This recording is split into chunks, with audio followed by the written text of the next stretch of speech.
সমগ্র বরাক উপত্যকা সহ বিভিন্ন এলাকার গুরুত্বপূর্ণ খবরের মধ্যে স্বাগতম। আজ হলো 1 ফেব্রুয়ারি, 18 মাঘ রবিবার। আজকের প্রথম খবরটি হলো রেলওয়ে রিক্রুটমেন্ট বোর্ড থেকে এক সুখবর। যাহারা রেলওয়ে বিভাগে চাকরি করতে চান তাহাদের জন্য সুখবর।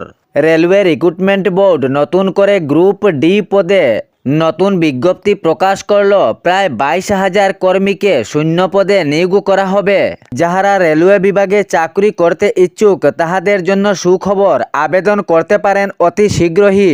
31 জানুয়ারি থেকে আগামী 2 মার্চ পর্যন্ত গ্রুপ ডি নিয়োগের জন্য আবেদন করা যাবে। প্রাথমিকভাবে প্রথমেই ঠিক করা হয়েছিল যে 21 জানুয়ারি থেকে 20 ফেব্রুয়ারি পর্যন্ত গ্রুপ ডি পদে আবেদন করতে পারবেন, কিন্তু তা পরিবর্তন করা হয়েছে। পরে 10 দিনের জন্য স্থগিত করা হয়েছে এ আবেদন প্রক্রিয়া এবং পরে 31 জানুয়ারি থেকে আবেদন প্রক্রিয়া শুরু হয়েছে।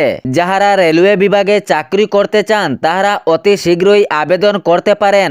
আরআরবি নতুন করে গ্রুপ ডি পদে বিজ্ঞপ্তি প্রকাশ করল। প্রায় 22,000 কর্মীকে শূন্য পদে নিয়োগ করবে। 31 জানুয়ারি থেকে আগামী 2 মার্চ পর্যন্ত গ্রুপ ডি পদে নিয়োগ করা হবে এবং আবেদন প্রক্রিয়া শুরু করা হয়েছে।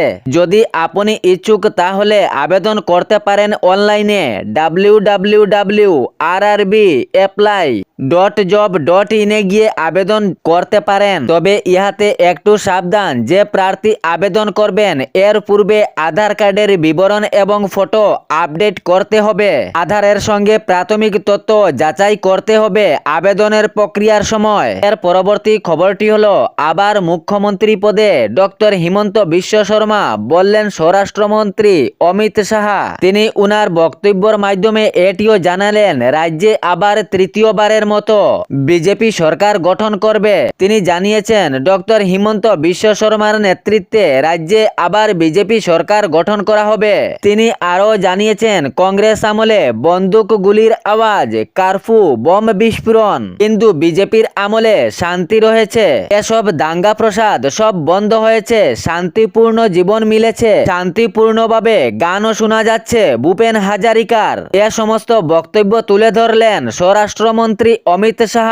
তিনি এইসব বক্তব্যের প্রসঙ্গে বললেন রাজ্যে আবার মুখ্যমন্ত্রী পদে ডক্টর হিমন্ত বিশ্ব শর্মা আসবেন। উনার নেতৃত্বে তৃতীয়বারের জন্য বিজেপি সরকার গঠন করবে রাজ্যে। এর পরবর্তী খবরটি হলো শবে বরাত পালিত হবে আগামী 3 ফেব্রুয়ারি তারিখে। আগামী 3 ফেব্রুয়ারি মঙ্গলবার রাতে মুসলিম সমাজের অত্যন্ত পবিত্র ও গুরুত্বপূর্ণ শবে বরাত পালিত হবে। এবছর চাঁদ দেখা নিয়ে কোনো মতভেদ নেই, তাই এই মতভেদ না থাকার কারণে সর্বসম্মতিক্রমে নির্ধারিত তারিখেই মুসলিম সমাজের পবিত্র ও তাৎপর্যপূর্ণ শবে বরাত পালনের সিদ্ধান্ত নেওয়া হয়েছে। রাজ্যের কেন্দ্রীয় হিলাল কমিটি, আহলে সুন্নত ওয়াল জামা, জমিয়ত উলামা, নদওয়াতুত তামির, ত্রিপুরার রাজ্যের ইমাম সংস্থা সহ বিভিন্ন ধর্মীয় সংগঠনের প্রবীণ আলেম ও মুরব্বীগণ ঘোষণা করেছেন আগামী 3 ফেব্রুয়ারি মঙ্গলবার রাতেই শবে বরাত পালন করা হবে। এর পরবর্তী খবরটি হলো অসমিয়াকে ভুলে গিয়েছে, শুধু ভোট নেওয়ার জন্য পাগল হয়ে গিয়েছে মিয়া মুসলমানদের পিছনে বিরোধী দল, জানালেন অসমের মুখ্যমন্ত্রী ডক্টর হিমন্ত বিশ্ব শর্মা।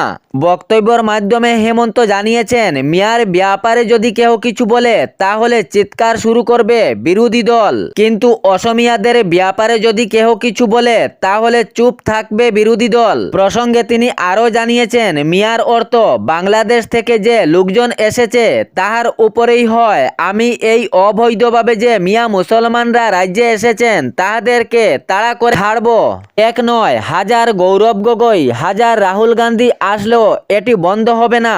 যাহারা রাজ্যে অবৈধভাবে বসবাস করছে তাহাদেরকে তাড়ানো হবে, তাহাদেরকে প্রত্যেক ক্ষেত্রে অসুবিধা করা হবে। এমন এই বক্তব্য প্রদান করলেন সাংবাদিকদের সামনে অসমের মুখ্যমন্ত্রী ডক্টর হিমন্ত বিশ্ব শর্মা। এর পরবর্তী খবরটি হলো বরাক উপত্যকার বিভিন্ন এলাকায় প্রায় দুর্ঘটনা ঘটছে। ডাম্পার অটো মুখোমুখি সংঘর্ষ, বাইক অটো মুখোমুখি সংঘর্ষ, ট্রাভেলারের সহিত অন্য গাড়ির সংঘর্ষ।